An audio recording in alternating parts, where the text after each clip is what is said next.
चीन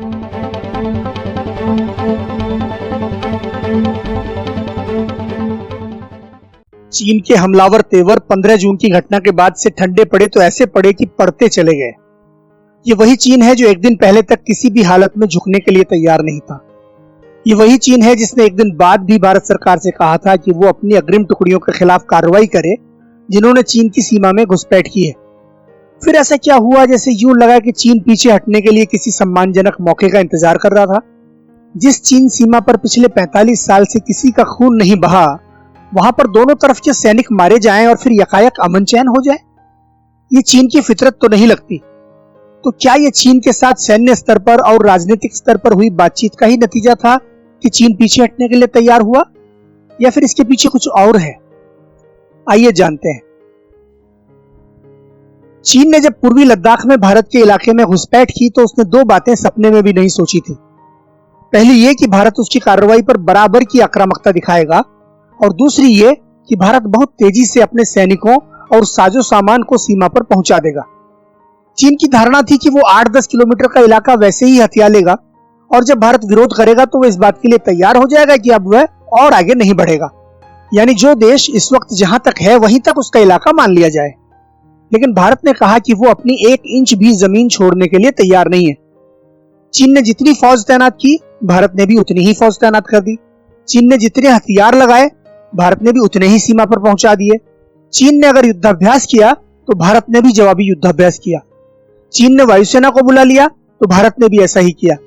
ऐसा करने के साथ साथ भारत ने वैश्विक स्तर पर बाकायदा इस बात का ऐलान भी किया कि हाँ, हमने सीमा पर चीन के बराबर संख्या में तैनाती की है। चीन के लिए यह अप्रत्याशित था।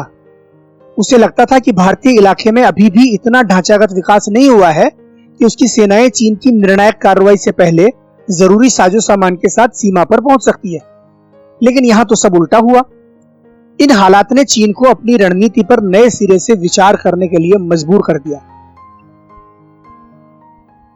15 जून को गलवान घाटी की लड़ाई में भारत के 20 जवान शहीद हुए, लेकिन उस घटना के समय और उसके बाद जवाबी कार्रवाई में हमारे जवानों ने चीन को ऐसा सबक सिखाया जो किसी भयानक सपने से कम नहीं था।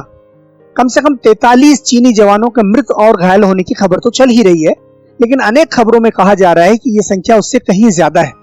चीन के 50 से अधिक सैनिकों के मारे जाने की बात कई स्रोतों पर कही जा रही है। असल में बिहार रेजिमेंट, 3rd पंजाब घातक रेजिमेंट और मीडियम आर्टिलरी के जवानों ने चीनी फौजियों के खिलाफ बदले की ऐसी कार्रवाई की जिसकी कोई मिसाल नहीं मिलती। 1.5 दर्जन चीनी सैनिकों की गर्दनें तोड़ डाली गई और दर्जनों को मौत के घाट उतार दिया गया। सिर्फ 2 भारतीय सिख जवानों ने तो कुल मिलाकर 22 चीनी सैनिकों को नरक पहुंचा दिया। कुछ को पहाड़ के नीचे धकेलकर और कुछ को अपनी किरपान और चीनियों से छीनी गई तलवारों और दूसरे हथियारों के जरिए। इस घटना की गंभीरता का एहसास होने में चीनी सेना को 1-2 दिन का समय लगा, और जब उसके नेतृत्व को पता चला कि भारतीय सैनिकों की वीरता का स्तर यह है तो चीन की तरफ सन्नाटा छा गया। पता चला है कि इस घटना के और भी कई प्रभाव हुए। उस इलाके में मौजूद चीनी सैनिकों में इतनी दहशत मची हुई थी कि उनमें से बहुत सारों को वहां से हटाना पड़ा और उनकी जगह पर दूसरे सैनिक तैनात किए गए। अपुष्ट खबरों में यहां तक कहा गया है कि खुद चीनी सैनिकों की दहशत का आलम यह था कि उनमें बिस्तर गीला करने जैसी घटनाएं बढ़ गई थी। जाहिर है कि चीन को इन हालात में स्पेस की जरूरत थी, और वो स्पेस उसे राष्ट्रीय सुरक्षा सलाहकार अजीत डोभाल और चीनी विदेश मंत्री वांग यी की बातचीत से मिल गया, जिनके बीच सेनाओं को पीछे हटाने और बफर जोन तैयार करने पर सहमति हुई। इधर भारत चीन को मुंहतोड़ जवाब दे रहा था और उधर भारत की कूटनीति ने असर दिखाना शुरू कर दिया था। भारत के मित्र देशों ने देखा कि चीन का ध्यान पश्चिम की ओर है, यानी कि लद्दाख की ओर, तो पूर्वी इलाके में उसकी पूंछ दबाने का अच्छा मौका है। अमेरिका, ऑस्ट्रेलिया, जापान और ताइवान ने अपनी नौसेनाओं और वायुसेनाओं को हरकत में ला दिया। अमेरिका ने अपने 2 विमानवाहक जहाजों यूएसएस रोनाल्ड रेगन और यूएसएस निमित्ज के साथ कई दूसरे जहाज भी दक्षिण चीन सागर में उतार दिए और वहां पर बड़े पैमाने पर युद्धाभ्यास करना शुरू कर दिया। इसके पास ही चीन का नौसैनिक युद्धाभ्यास भी चल रहा था, लेकिन अमेरिका ने इसकी परवाह न करते हुए वहां पर अपने मिलिट्री गेम्स शुरू कर दिए। यहां तक कि उसने चीनी धमकियों की अनदेखी करते हुए विवादास्पद इलाके के ऊपर से एक साथ 11 लड़ाकू विमान उड़ाए और चीन सरकार की नींद उड़ा दी। ये चीनी सेना को सीधा संकेत था कि अमेरिका किसी भी हद तक जाने के लिए तैयार होकर आया है। इससे पहले अमेरिका ने ऐलान कर दिया था कि वो जर्मनी से अपने हजारों सैनिक हटाकर एशिया में तैनात करने जा रहा है ताकि चीन की दादागिरी को रोका जा सके। अब चीन के लिए संदेश साफ था, चाहो तो भारत से उलझ लो या फिर अमेरिका की बड़ी चुनौती को झेल लो। दोनों मोर्चों पर लड़ना पड़ा तो दोनों से ही जाओगे। अभी हमने जिस बिंदु का जिक्र किया उसी से मिलता जुलता एक तर्क यह है कि एक तरफ जहां दुनिया भर की सहानुभूति भारत के साथ थी, वहीं चीन के पक्ष में पाकिस्तान को छोड़कर एक भी देश नहीं बोला। अमेरिका और जापान ने तो खुलेआम भारत के पक्ष का समर्थन किया ही। ऑस्ट्रेलिया के साथ भारत का एक महत्वपूर्ण समझौता हुआ जिसमें व्यवस्था है कि दोनों देश जरूरत पड़ने पर एक दूसरे के सैनिक ठिकानों का इस्तेमाल कर सकते हैं। भारत ने चीन के बारे में कोई आक्रामक बयानबाजी नहीं की, लेकिन सरकार पीछे ही पीछे कूटनीति के हथियार चतुराई से चलाती रही। रूस को नए सुखोई 30 और मिग 29 लड़ाकू विमानों की सप्लाई के साथ साथ S-400 मिसाइल प्रणाली की जल्दी सप्लाई के लिए तैयार कर लिया गया। फ्रांस रफाल विमानों की पहली खेप समय से पहले भेजने के लिए राजी हो गया। अमेरिका और इजराइल से आधुनिक मिसाइलें, ड्रोन और दूसरे हथियार आने का रास्ता साफ हो गया। जापान और भारत ने हिंद महासागर में संयुक्त नौसैनिक अभ्यास कर लिया। एक तरफ जहां भारत दोस्तों से घिरा हुआ था, वहीं दूसरी ओर चीन की हरकतों का चारों तरफ विरोध हो रहा था। Taiwan, Malaysia, Vietnam, Philippines, Australia, Japan और अमेरिका ने खुलकर बयान जारी किए थे। जाहिर है चीन के लिए यह डिफेंसिव होने का समय है, ऑफेंसिव होने का नहीं। भारत में जिस तरह से जनता ने अपने ही स्तर पर चीनी सामान का बहिष्कार करने का अभियान चला दिया, वो चीन के लिए भारी चिंता की बात है, जिसकी अर्थव्यवस्था पिछले 2 दशकों की सबसे बुरी स्थिति में आ गई है। फिर मोदी सरकार ने आत्मनिर्भर बनने और लोकल पर वोकल होने का आह्वान कर दिया। जगह जगह चीनी कंपनियों को प्रतिबंधित किया जाने लगा, उनके टेंडर रद्द होने लगे और फिर चीन के 59 मोबाइल एप्लीकेशंस पर पाबंदी लगा दी गई। भारत ने स्पष्ट संकेत दिया कि चीन के मामले में उसके सब्र का बांध टूट चुका है और अब चीन के साथ में संबंध मधुर बनाना उसकी कोई प्राथमिकता नहीं है। जाहिर है आर्थिक लिहाज से संकेत चीन के लिए अच्छे नहीं है।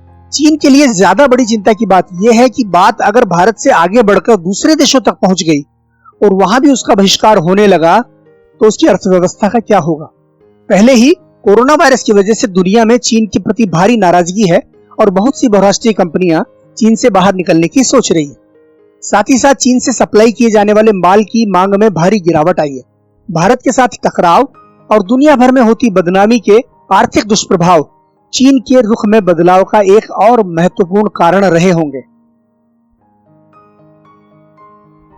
चीनी नेतृत्व को उम्मीद थी कि पूर्वी लद्दाख में सैनिक कार्रवाई करके वो एक विजेता के रूप में नागरिकों के सामने जाएगा और फिर चीनी जनता की सारी नाराजगियां दूर हो जाएंगी।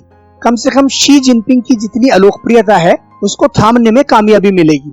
आप जानते हैं कि कोरोना वायरस महामारी के दौरान चीन सरकार की बदइंतजामी और उसके अत्याचारों के कारण उसके खिलाफ असंतोष बहुत बढ़ चुका है। बढ़ती बेरोजगारी और ठप अर्थव्यवस्था के चलते लोग भारी गुस्से में हैं, क्योंकि चीन में अब कारोबार नहीं आ रहा, पर्यटक भी अब वहां नहीं आ रहे हैं, बाहरी दुनिया से मांग भी अब नहीं आ रही है। इस नाराजगी के साथ साथ एक और नई नाराजगी चीनी नेतृत्व को झेलनी पड़ी। गलवान की लड़ाई में चीन ने अपने सैनिकों को ज्यादा बड़ी संख्या में खो दिया और चीन में सोशल मीडिया पर लोगों का गुस्सा फूट पड़ा। इसके अनेक कारण थे। एक तो ये कि मारे गए चीनी सैनिकों का विवरण क्यों नहीं दिया गया, दूसरा उनका अंतिम संस्कार राजकीय सम्मान से उसी तरह से क्यों नहीं किया गया जैसा कि भारत ने अपने यहाँ पर किया, और तीसरा उनके शव परिवारों को क्यों नहीं सौंपे गए।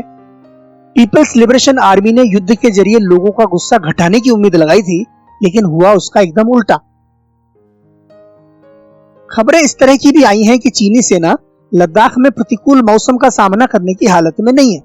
गलवान नदी में पानी बढ़ गया है और वहां पर टिके रहना मुश्किल है।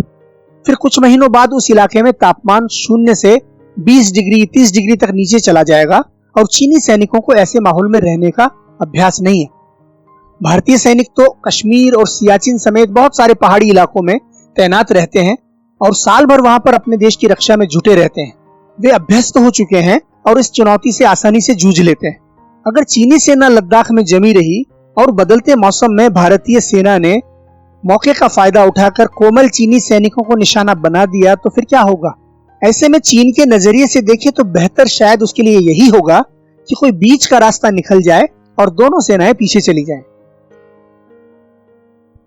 विचार का अंतिम बिंदु यह है कि हो सकता है कि चीन पहले के कई मौकों की तरह से अस्थायी रूप से वापस लौटा हो और कुछ महीने बाद वो फिर से ज्यादा ताकत लेकर सीमा पर लौट आए।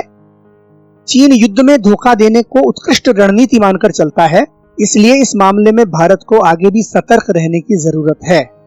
हमारे लिए सुस्ताने की कोई गुंजाइश नहीं है।